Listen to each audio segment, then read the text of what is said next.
This is one of my favorite songs that John Denver sings. I want to live. I want to be. I want to share. I want to know. I want to grow. I just want to live. And that's what we're talking about today, this idea of living our life as a human being, knowing who we really are, knowing our own divinity, and like Glenda said, and being able to embrace all of it at the same time, both and. Not one or the other, but both and, with equal reverence. This is the thing, with equal reverence.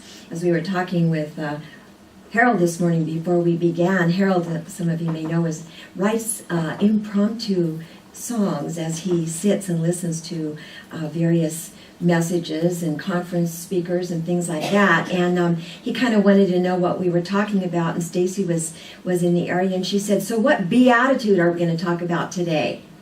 And that reminded me that we started this entire month of talks with the idea of our attitude. How does our attitude affect our walk in the world? How do we renew ourselves?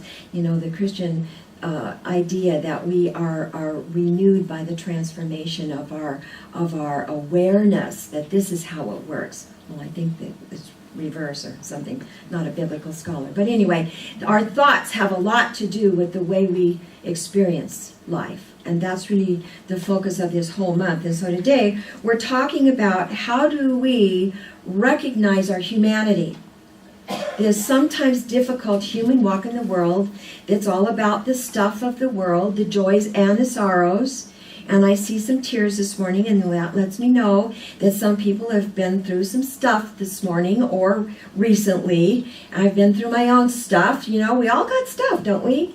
So this capacity to embrace all of it, the joys, the sorrows, and pay attention to the way we're thinking about all of that, because that's going to have a lot to do with our capacity to play.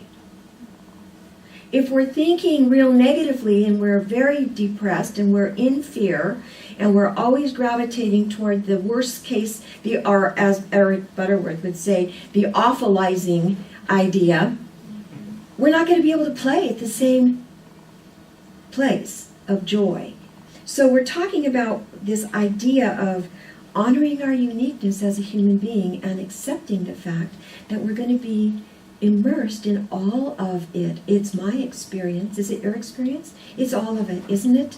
We know our divinity every once in a while, and most often we're being confronted or bombarded with the human condition, with the form of being human. I'm going to start my talk. I picked this image behind me today. I love the Buddhist story. This comes from a Pali Canon, and it comes from a story that the Buddha told his monks. I'm going to read it to you. The Buddha said, "Monks, suppose that this great earth were totally covered with water, and a man were to toss a yoke with a single hole into the water. And then suppose that a blind sea turtle were there. Then imagine the sea turtle would come to the surface only once every 100 years. Now, what do you suppose the chances would be that a blind sea turtle coming once to the surface every 100 years would stick his neck in the yoke with a single hole?"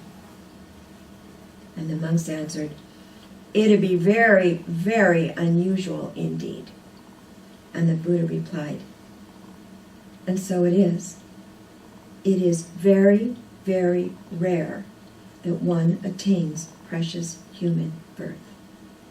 This gift of humanity, this human birth, is so rare and such an incredible gift to be the soft spot of the universe that is self-reflective, that knows its own face when it sees itself in the mirror, and not only recognizes its own form, but has the capacity to look beyond the form and see and know its own divinity.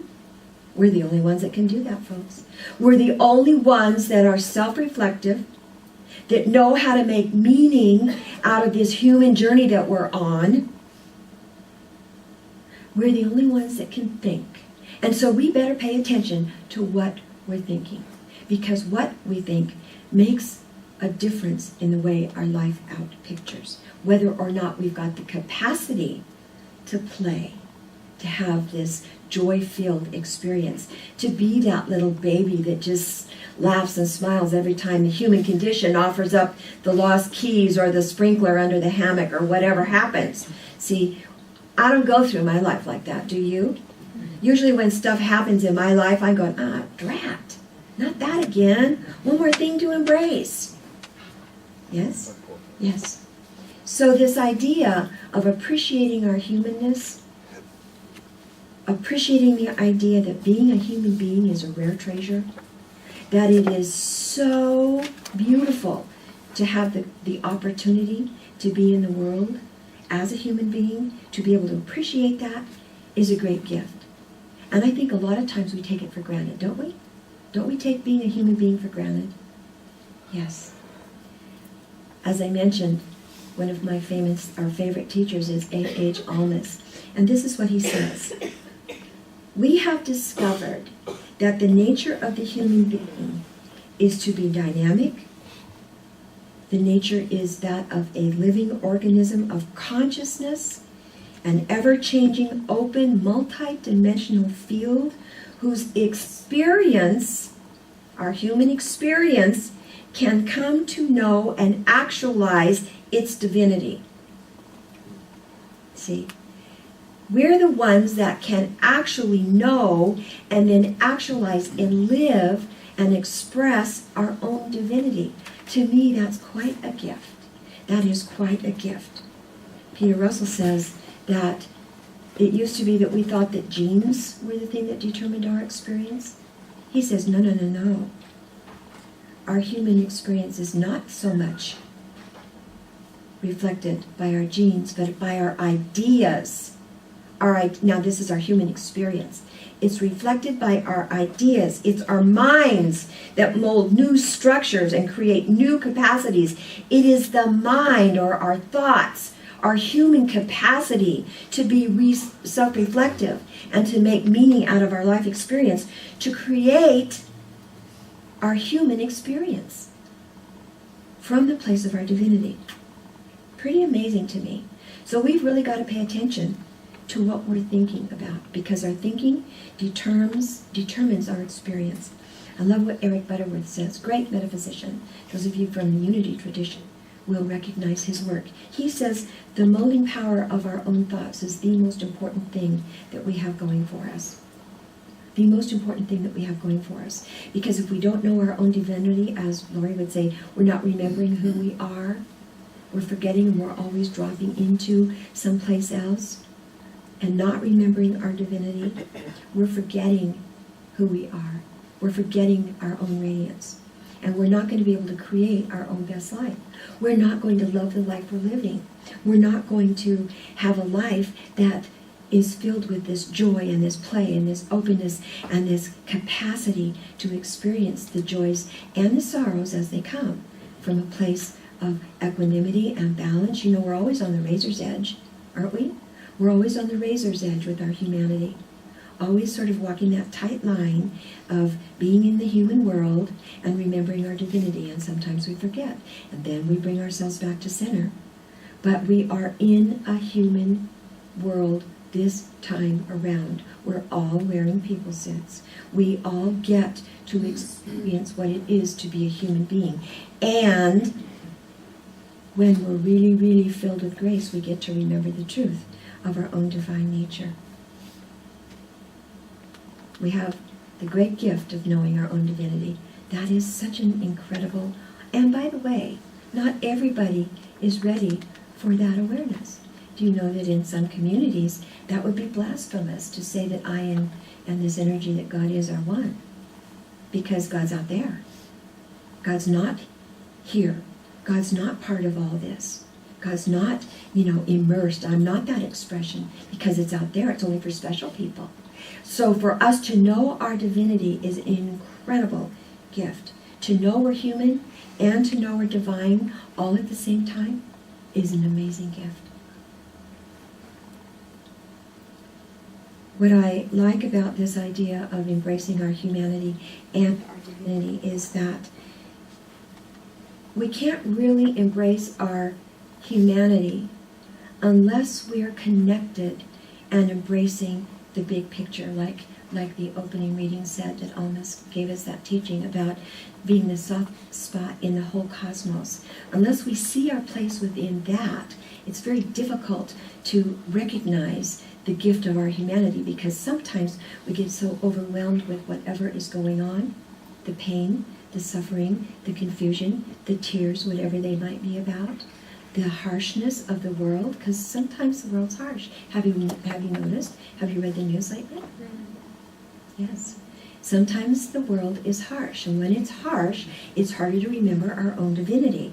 Alma says it's not possible to understand completely what a human being is without understanding our relationship with that which is greater than we are, the entire universe, the energy of the divine. We can't understand our humanity unless we're in touch with the fact that we're part of that. The human being cannot be completely comprehended without appreciating that we have a unique place in the scheme of things. Who we are and how we are makes a difference in the world. Who we are and how we are, the thoughts we bring forth, the words we speak, the activity that we bring forth, makes a big difference in the world. David Hawkins, teacher, says, every time we have a thought, take an action, or speak, the universe holds its breath, waiting to see what comes forth. Every time. We're so part of that. We can't completely comprehend being a human without appreciating our place in the scheme of the world, the universe. And this appreciation can come about only through seeing our relationship with the total picture. Not with just a tiny piece of it, not just with our humanity, and really not just with our divinity.